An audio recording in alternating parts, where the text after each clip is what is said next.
आप देख रहे हैं सहानी टाइम्स न्यूज। उत्तर प्रदेश के प्रयागराज का संत निरंकारी समागम 44वां संपन्न हुआ। समापन दिन पर धमाधम बारिश हुई, जिसके अंदर सदगुरु माता जी ने उसके ऊपर उद्घोष करते हुए कहा कि महापुरुष संत हमेशा से शीतल रहते हैं। वो किसी भी मौसम में रहें, उनको हमेशा ही ठंडक रहती है उनके मनों में।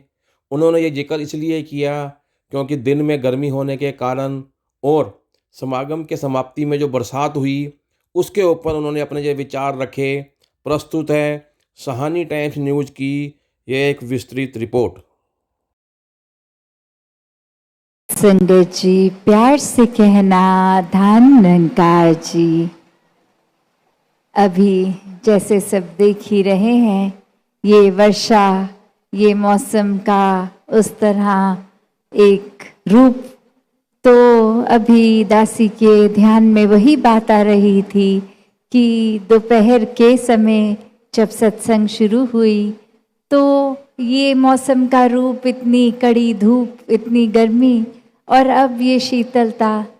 तो भक्त कभी भी एक ऊपरी मौसम के वजह से अपनी भक्ति को उस पे आधारित नहीं करते हैं। एक मन हर समय भक्तों का शीतल रहता है।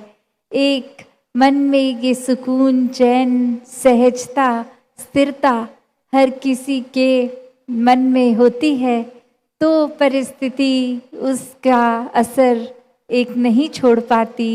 हर समय आनंद की अवस्था में ही भक्त रहते हैं, क्योंकि जब मन इस परमात्मा को देखकर ब्रह्म ज्ञान से ये निराकार के हर समय एहसास में रहता है तो एक जीवन में फिर वो स्थिरता आनी एक बहुत ही स्वाभाविक हो जाती है।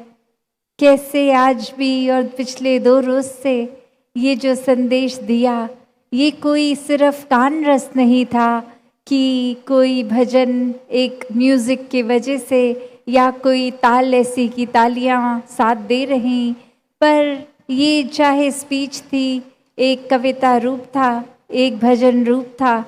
एक संदेश तो यही कि अपने जीवन को जीते जी संवार लो।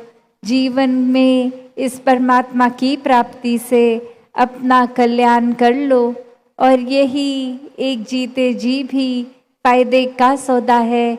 यही राम रतन धन है, जो दुनियावी हर वस्तु के आगे फिर इसकी अमोल तो इतना ऊंचा कि किसी की तुलना साथ नहीं हो सकती। तो ऐसा जीवन भक्त हमेशा जीते जाते हैं। तो हर कोई इस दातार से जुड़कर ऐसे रहे कि ये जीवन जीने का एक जागकर चेतनता का बात है। जैसे कहा भी गया है, उठ जाग मुसाफिर भोर भई, अब रैन कहाँ जो सोवत है। कि ये रोशनी, ये दिन का समय ये जागने का होता है। एक अगर रात में भी सोते रहे, दिन में भी, तो वो समय निकल गया।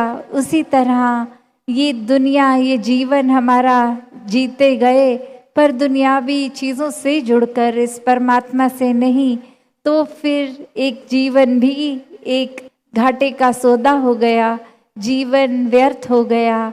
तो कैसे अपने जीवन में हर चीज़ जब इस परमात्मा के दर्शन करके इसको रूबरू आमने सामने हर पल में हाजिर नाजिर देख के जीवन जिया जाता है, तो ही एक भक्तिमय जीवन होता है। क्योंकि जब इस परमात्मा से प्यार हो जाता है, फिर परमात्मा की बनाई हर चीज़ से ही होता है। तो ये 2 दिवसीय समागम में जहाँ संगत ने भी इतनी सेवा करी, कुछ आ पाए और कुछ नहीं भी आ पाए, तो जिस रूप में भी चाहे अपने घरों में ही हैं, किसी कारणवश नहीं भी आ पाए, तो भी ये भक्ति भाव उनका मुबारक। घर में बैठे भी, ये इंटरनेट से जितने भी महापुरुष देख रहे हैं समागम, ये भाव हर एक के